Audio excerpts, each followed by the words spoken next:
There's so much human side to all of this that we as fans just don't think of. And it leads me into the Minamino conversation as well. The amount of shit I have seen from some Liverpool fans towards Takumi Minamino is disgusting.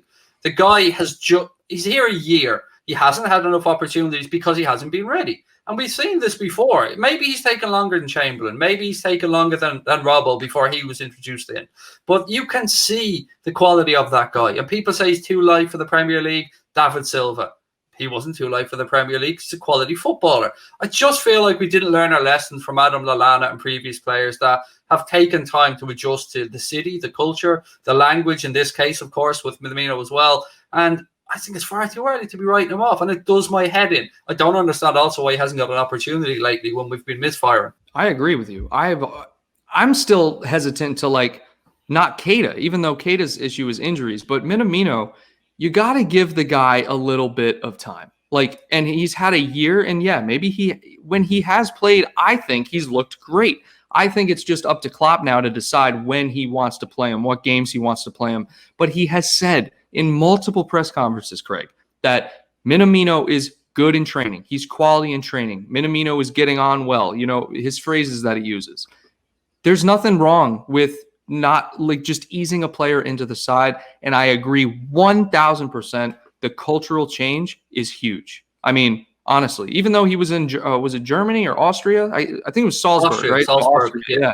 So even then, and then moving to England, completely different. I mean, you just got to take that into account. Yeah, I would just ask people to just give him time. I think some of this may be a little bit of follow on from the fact that Keita hasn't really had a run of games without picking up injury.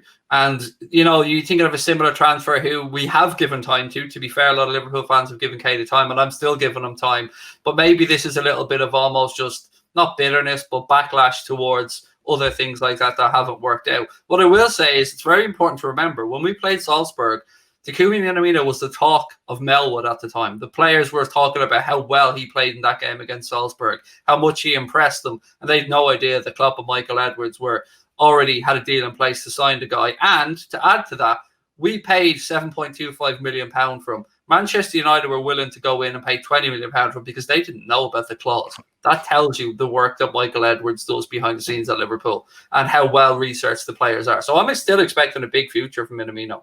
No, me too, 100%. I still expect a big future from Keita as well. I think Minamino is one of those guys where he's like Jota, like this. I want to compare him to Jota, right? Because Jota comes in and then immediately he's considered incredible. People are like, Timo who? Jota is the man, right? And then he gets injured. Minamino, people got to remember the amount of appearances he is so limited, right? We haven't really seen him in consistent football. Now, he did play against Crystal Palace and he played well, but when you do see him, or at least when I see him, Craig, his energy is there, the type of energy that Klopp needs in his style of play. I went back and I've watched that match, and he is good. I just think there is something to be said, adjusting to a new system. I just think you have to take that into account.